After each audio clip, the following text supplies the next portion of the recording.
One important thing that I think most people don't realize is how many people actually pass away without any estate planning in place at all. That number is about 67% of people who pass away don't have anything put in place. So only out of a group of three people, only one of those people will have any documentation done at all. So that's kind of a big deal, I think, because I mean, as much as people don't want to plan for their death, it's something that's going to happen to everyone. So it's something that, like, there's other areas of law, like divorce, stuff like that, that don't affect everyone. But estate planning and probate, they affect everyone because everyone ends up dying at some point. So it's kind of an important thing to plan for, but most people don't. I think some of the issues that I've heard from people is they're worried about potential cost. They fear talking about their own death. I mean, most people don't want to discuss the fact that you will pass away one day and what's going to happen to all of your stuff. But if you don't do anything, it can cause a nightmare for your family. And as this presentation is about, if you're unmarried, it can cause an even bigger nightmare for your partner and everyone involved if you don't do some sort of planning in place. So if you have like a traditional family structure, which would be like husband and wife, they have children, all of their children are good kids, and they just want everything divided equally when they pass away, then state statutes may assist you with your estate plan being put out there and being done correctly without anything, because there's intestate statutes for different states. But I would say the vast majority of families that I've encountered, that's not the situation. It's either like a blended family, unmarried couples. They might have a child that's kind of a bad apple that they don't want to get everything. And then another issue with that type of planning, where you just let the state decide, is that if you have a minor child or a child that's say 18 or 19, the minor child, as soon as they hit 18, they would get their inheritance. And if you have a child that's 18, 19, 20, they would get their inheritance as soon as it went through the court. And I found this to be crazy, but I learned this at my previous job. There was an AARP study done on how fast people spend their inheritance. And the national average is under 60 days from the day they get the money till it's all gone.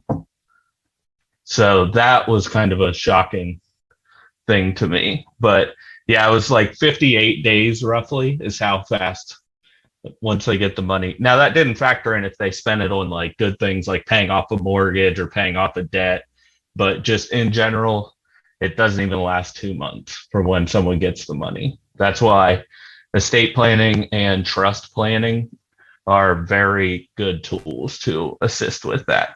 And I've ran into a lot of families like that doing probate and trust administration, where the kids want the money as soon as someone passes. They're calling and wondering when they're going to get their cut of the money so that they can spend it. And they already have like a big truck or a fancy car picked out that they're going to spend the money on, and they want that immediately. I have noticed working in this area of law that I would say that the old saying that like nothing brings out the greed in someone until the death of a family member is really true, because people really do fight over every little item, especially when the court gets involved. So for a complete estate plan, you would want to have a durable financial power of attorney, medical directives that includes a living will that lets your last wishes be known, and a healthcare power of attorney so that you select someone to make that decision if you can't. A HIPAA release form, your last will and testament, a letter of instruction as discussed in the article that kind of has like your passwords. I know it talks about the location of a safe deposit box and its key, But I personally don't like safe deposit boxes. They've caused a lot of headaches in my probate work. So if you have one, it it might be something to kind of look out for, is the safe deposit box. Then there's also a living trust, and that is a very important tool to prevent what I was just talking about, the spending everything in less than 60 days. So I think that the financial power of attorney is the most important document, because whenever someone needs to use their financial power of attorney, likely the individual that they need to use it for is already incapacitated, has something going on to where they would not be able to legally sign one. So it's one of those that it's better to have it in place ahead of time than trying to get it frantically signed. And if you don't have one in place, something happens to you, your partner can't access your bank accounts or bank information to take care of business for you, then you're going to have to go through trying to get a guardianship through the courts. And I've represented some individuals doing that, and it is an absolute nightmare. It takes longer than your due date to get the bills turned in. They poke and prod at a lot of your personal life and personal information. And in Ohio, where I'm located, if you have a family member who steps up and wants to do it in place of, say, your partner who you're not married to but living with, they will usually defer to the family member unless it can be proven that they're not fit to do the job. So a family member gets a lot of preferential treatment when it comes to guardianships. So it's something that turns into an absolute nightmare. And it's just not an enjoyable process. But it can easily be avoided with, like I said, that financial power of attorney, and then your medical directives as well. So your medical power of attorney, again, that's another important one. It only comes into play if you can't make a medical decision. And in that situation, again, you're probably incapacitated and unable to sign one at that time.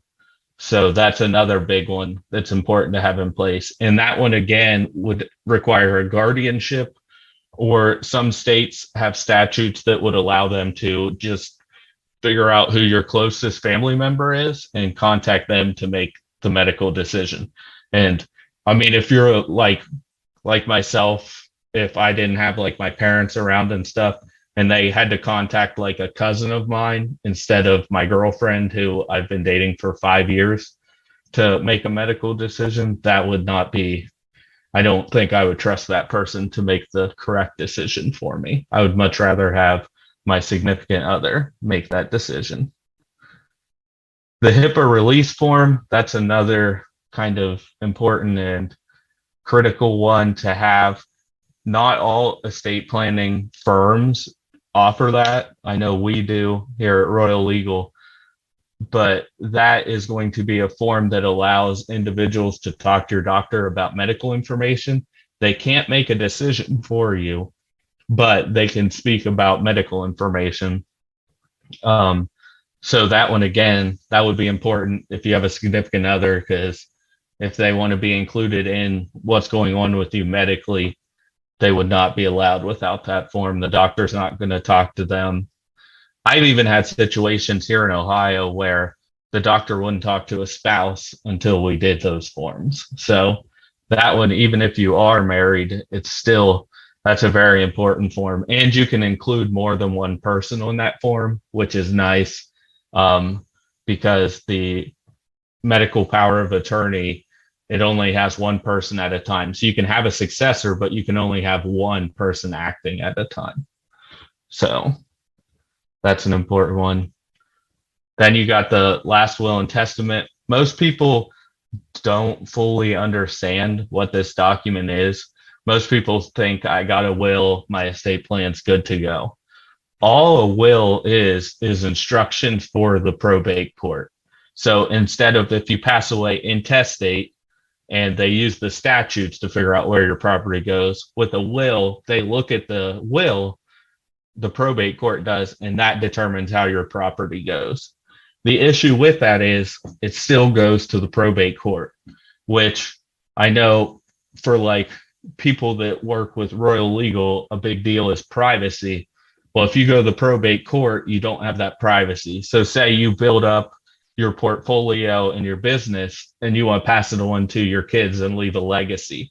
Well, they can't have that anonymity if it's going through the probate court, because all someone has to do is look them up. And it's very easily to just look it up, figure out who has it, how much is there, and they can see all of that. It all has to go through public record in the probate court. Another issue with a will when you're including a partner is that since it's going through the court, family members, you have to have hearings at different levels or waivers signed. A family member can show up to the hearing and argue that you unduly influenced, you had some sort of reason for excluding them and getting yourself included. And if you do that, a judge is going to look at all the facts, but it's very costly. It can be very expensive, very time consuming, involve multiple hearings and drag it out. And probate RA takes, when I would do probate administration, I would tell families best case scenario is 6 months, but I've had them last 24 months. I had one that lasted 30 months total. So that's a big deal. And then if you have a portfolio and have real estate in different states, as a lot of real estate investors do, you would have to probate where you passed away. Then you'd have to probate each state and county where the real estate's located. So say I have some property down in like North Carolina, I would have to open a probate here in Ohio, and then I would have to open a probate in North Carolina just for that real estate. So then probate, the attorney fees are usually like 5 to 10% of the overall assets in the estate. So what would happen is you'd have 5 to 10% in one state and 5 to 10% in another state, and it just adds up and eats away at your overall assets that you have. So a will is a good tool to have, but it's a good tool to have as a complete package for the overall estate plan. It's not a good tool to have by itself because, like I said, it's just instructions for the court. You still have to go through probate, which can be a nightmare. And then the safe deposit box, the reason that I said that sometimes I don't like those necessarily is because in Ohio, when I would do probate, I've had a couple of safe deposit boxes that the will was in the safe deposit box. So then I have to go through the probate court, and what they do in Ohio is they appoint someone to access the safe deposit box and inventory it. And usually it's either someone from the court or the attorney. So I had to drive out to the bank, get in the safe deposit box, take an inventory of everything, turn it over to the court and let them know. And then from there, we could actually start the probate process. So if you have a safe deposit box and you have some valuable items that you might not want the court to know about, then I had to show them everything that was in the safe deposit box. And banks will not let, if your name's not on the safe deposit box, most banks will not let anyone get in it. So once the person whose name is on it passed away, the bank won't let anyone in. So if you do want to have a safe deposit box, make sure someone else has their name on it as well, so that situation doesn't come up where your name's the only one on it, you pass away, now the bank's going to shut that box down, no one's going to be allowed to access it until there's a court order allowing for access. And I don't know about, I'm assuming since people enjoy the anonymity that they don't want court involvement. We want the court to be involved as little as possible. And as someone who has been the attorney on that end, I think it's a good idea to involve the court as little as possible in an estate, because the court wants everything The attorneys want to keep track of everything so they can figure out, so they can increase their payout. The court will drag it out. You have to get everything approved before you can transfer it. And it takes months and months. It's not a bad gig if you're the attorney. That's why I used to do. It's not a lot of work, but it's a lot of money. So the attorneys involved in probate usually are making a lot of money and not doing a lot of work. So next would be another good thing to have is that letter of instruction. So the letter of instruction, you would want to like kind of outline your bills that need to be paid. I think it's a good idea that I used to tell people to do like a spreadsheet, and you can list all of your assets as well on the spreadsheet and just let your kids know that, or whoever's next in line, that you have a spreadsheet that outlines it all. That way they can get on. It has like the account number and the institution. They can contact them, let them know you passed away. What did I need to do? And if it's one with like a beneficiary designation, like payable on death, transferable on death, they're going to need to send your death certificate, fill out some forms, and the funds can be accessed immediately after the death certificate and everything is turned in. So it's a good idea, I think, to put like a spreadsheet together, have your passwords, because so much stuff is done online. Same thing for like social media that you have, so that they can put it in legacy mode or whatever they need to do, so that there's not just like a Facebook page lingering out there for someone who passed away. And that can be a little bit weird. Bills, who to notify if you have like a pension or any sort of retirement, who that's through so they can notify them. Just stuff like that on your letter of instruction. You can also put on the letter of instruction like what your wishes are for burial, funeral, that type of stuff. If you don't like prepay for that and you want to let the person know what to do, that's another good thing to have on the letter of instruction. And then the last thing is going to be a living will. So the living will is going to be very, very important, I think, because it allows control from the grave so that you avoid that 58 to 60 days and everything's gone. You can put some, I like to call them speed bumps in place to kind of protect the people inheriting. You avoid the probate process.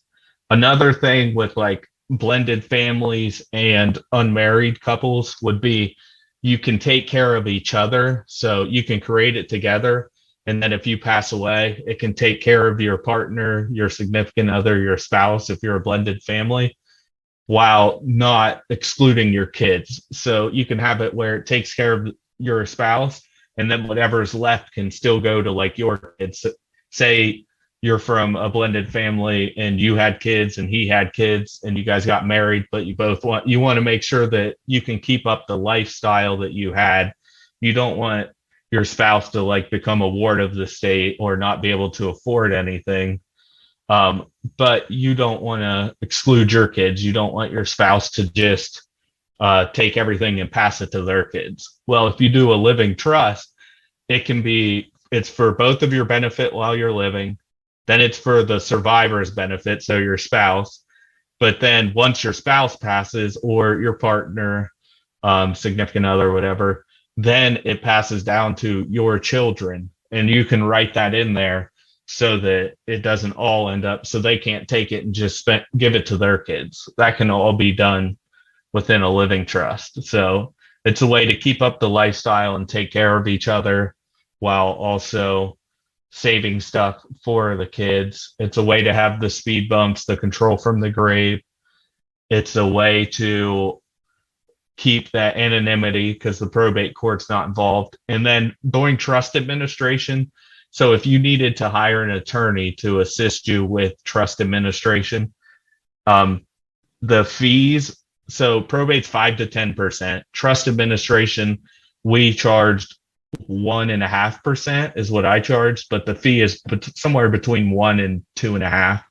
So it's a lot lower percentage. And then the time frame, instead of being 6 to 30 months, it's about 6 to 10 weeks to get everything done, split up. and figured out. So it's a lot faster process. It's a lot smoother process for everyone, and it can work really well. Another thing that you can do to avoid the probate process is check the ownership and how beneficiary designations are. So, like life insurance, you have a beneficiary designation. If you have a trust, you can make that the trust, or you can have it be kids. I tell people you can also have it be like if you had charitable interest, then you can have beneficiary designation as a charitable interest. Um, Bank accounts as well. Most people don't know this. I know in Ohio it's this way, and there's a lot of states that's this way. You can make a car transferable on death as well, so that it doesn't go through the probate process. That would be especially important if you're not married. In Ohio, your spouse can get a vehicle without going through probate. They can get up to $80,000 worth of vehicles without going through probate. But if you're an unmarried couple, then you can always put your partner or your significant other as transferable in death, and they would still avoid probate, and the vehicle can be transferred. So there's retirement accounts, investment accounts have beneficiaries, bank accounts. You can make it payable in death, which is a beneficiary. You can check with your pension plans and retirement plans as well and see what you can do. You can also have your significant other be an outright owner of something with you. That way, when you pass away, they just become the full owner of it. That's an option as well to avoid the probate process. But basically, the moral of this is there's lots of ways to go about it, but avoiding the probate process is probably in everyone's best interest, especially if you have real estate in multiple states, or you enjoy the anonymity of, say, our structures that we do here at Royal Legal, or you just don't want to give 5 to 10% of the value of an estate to an attorney. So, because I've had probate at my old firm. I've had estates where it was $25,000 is what they had to pay us in legal fees, $30,000 in legal fees. So it can add up very quickly. So that's pretty much what I had there. So what I'll do is I'll look at the chat and kind of answer any questions, and then I can open it up to if anyone has any additional questions. So